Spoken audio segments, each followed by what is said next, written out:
is that Wendy, who was known as a avid runner, was jogging westbound on P Street. When she arrived at this intersection at 11th and P, the suspect was at the intersection and stabbed her. We believe that there was only one person involved in the assault. We do not have any information to suggest that Wendy knew or had any association with the suspect in this case. We also do not have any information at this point to suggest that it was a robbery. So the motive in this case right now is unknown. Yesterday morning, we released surveillance video showing a person of interest in the case. A combination of information that we received from our 3rd District patrol officers and tips from the community helped our homicide detectives establish the identification of this person of interest that was shown in the video. Homicide detectives last night searched the surrounding areas. They located this individual in a park at 14th and Girard Street Northwest. He was transported to the homicide division for questioning. Sufficient probable cause was established, and this morning we arrested and charged 23-year-old Anthony Crawford of Northwest DC with first-degree murder while armed. Wendy, as most of you know, was recently engaged. She was an accomplished professional who, by all accounts, was beloved by family and friends. I cannot even begin to imagine what her fiance, what her family, what her mom, what her brother, what her friends are going through right now, and I want to extend our heartfelt condolences to this family. I also want to thank the community for their assistance, not only for attempting to provide medical assistance on the scene, also by being cooperative with our detectives and responding to the homicide unit on the night of this offense, and lastly by providing the tips which were instrumental in closing this case. Also want to recognize the efforts of our 3rd District Patrol officers, our homicide unit, and in particular Detective Alexander Vogel. We can take, I think, any questions that you all might have. Chief, can you give us any details about Mr. Crawford? Was he homeless? Do you have a history of mental illness? I mean, is there anything you can provide? He was living in Northwest DC, so he had a home in Northwest DC. So he was not homeless. It's not our understanding that he was homeless. Any history, any background? He does have a criminal history. We are still going over that to identify the extent of that criminal history. Have investigators been able to glean any kind of motivation here? We don't have a motive in this case. We do not.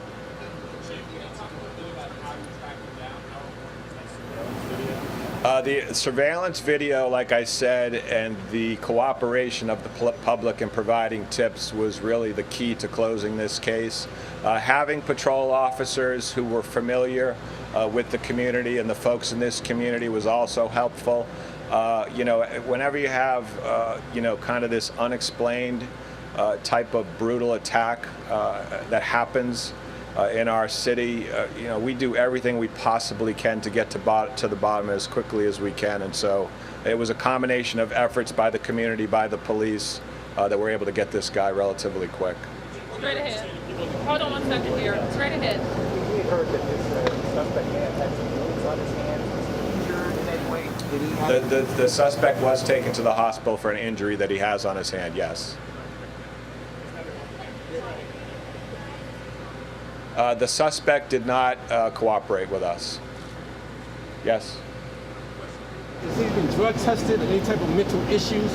All of that will be looked into, and as you know, we will look very carefully at the suspect's past to see if there was some indication that would lead someone to this type of violence. So that will be, we will be taking a look at not only his criminal past, but if he had any mental health issues or substance abuse issues that potentially we could have taken care of.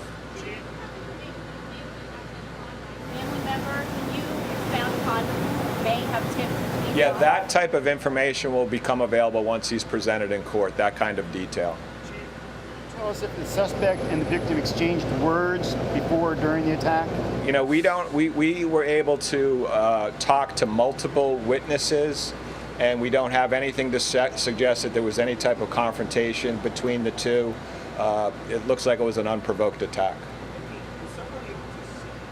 Like identified him and then you matched it to the video that that's the guy they're describing. Is that how you got him? Yeah, you know, a couple things about the video, although it was a little bit grainy, and I know you've all seen the video, there was a very distinct shirt that the suspect was wearing. You could see that he was wearing sweatpants. He had white socks and sandals on. I think that uniqueness of the video is the type of thing patrol officers, like I said, had a very good sense as to who this person of interest was. We had some folks in the community who did a fantastic job of identifying this folks. We were able to marry up that information. And fortunately, we were able to locate this suspect over at 14th and Girard. We were able to establish a little bit more probable cause, and we had enough to make an arrest. Can you tell us a little bit about the stabbing itself? Was it all in one location? Did the gentleman follow the victim? Yeah, without getting into too much detail, our understanding is this happened very quickly. The victim in this case, and I have a hard time talking about this publicly because I know that there is a family who is watching, and this is a difficult thing, I think, for them to have to relive. But she was injured very severely. She made her way into the carryout behind me. Thankfully, there were some folks in the carryout who really went above and beyond to try and help her until police and fire could arrive on the scene. But unfortunately, they couldn't do enough to save her life.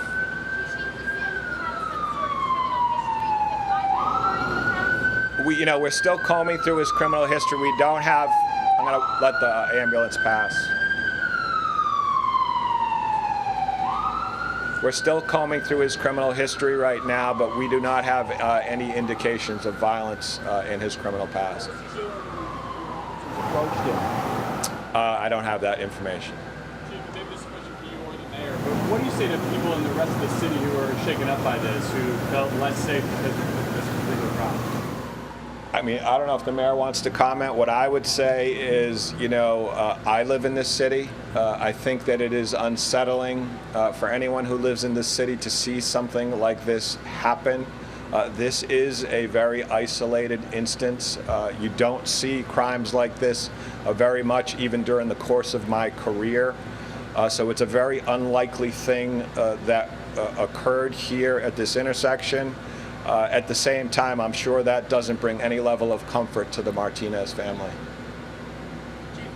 What time was the arrest made, and where did you apprehend the suspect? It was late last night, and he was initially brought in for questioning. The arrest was made at our homicide branch, 100 block of M Street Southwest.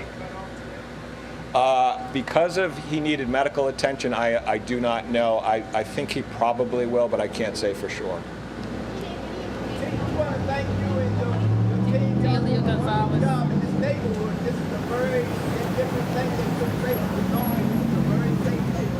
This is that's a good point. This is an extremely safe neighborhood. This is a very unusual incident, and I'm sure none of us wish we were here at this point today.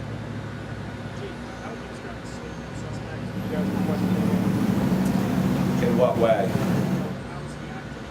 He didn't cooperate with our investigators, so I can say that.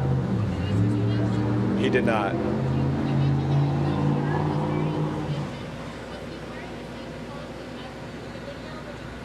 He was not wearing that shirt. That kind of detail will come out in the court documents. I'm reluctant to say anything that may negatively impact the case. See him and identify him before there was even the videotape. Did someone say, that's the guy? Like, when she was attacked, obviously she was not in a position to say anything. Did someone witness it and say, here's what you're looking for, and then you found the video and there he is? We had, if you think about this particular location on a warm evening, which Tuesday night was, around 8 p.m., where there was a lot of people out here. People had, the witnesses that we spoke to had varying views and perspectives on what had occurred. So we have to piece that all together. So I wouldn't want to say. What we do know, and those are the things that I talked about already, is that Wendy was jogging westbound on P Street. She got to this intersection, there was a stabbing. The suspect fled on foot south on 11th Street. So that's what essentially, those are the general facts that were very consistent in all of the witness statements. May I add, Chief? Yes, ma'am. I think it can't be, we can't emphasize enough the importance of having video footage to deter crime and to lead to quick arrest when there is a crime. We know we have video from this intersection. We frequently talk in neighborhoods also about private security cameras that we may tap in case there is an incident. And to the gentleman's point, we do expect safety in our neighborhoods, in any and all neighborhood, whether we're in Logan Circle or Wellington Park. We want people to feel safe going about their normal activities. And a woman jogging on our street is a normal activity. And that's why I'm very grateful to community members. Another very key part of this equation is that people were willing to say what they knew to help in any way. This is an outraged community. This is a woman who should be going to work today. And that cooperation with our detectives and police will help us bring justice for this woman and her friends and family. Mayor, if there's anyone who, 1 second. if there's anyone who knew Wendy who might want to address us and give us some insight, I believe there's some people who were familiar with her.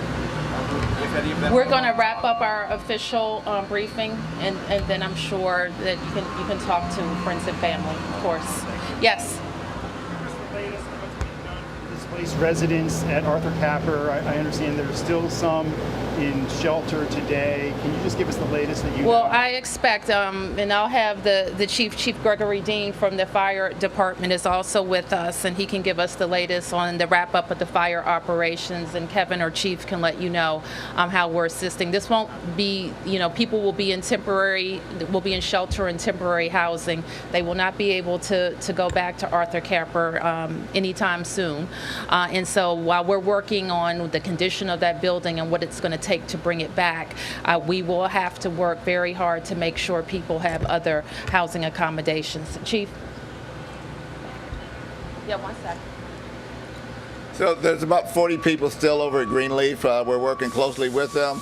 We do have enough housing. It's just getting everybody located, and we'll work our way back through that. Seeing today and tomorrow, will you eventually actually go in there and search just to make sure that nobody went in that you didn't know about was going in kind of as a rescuer?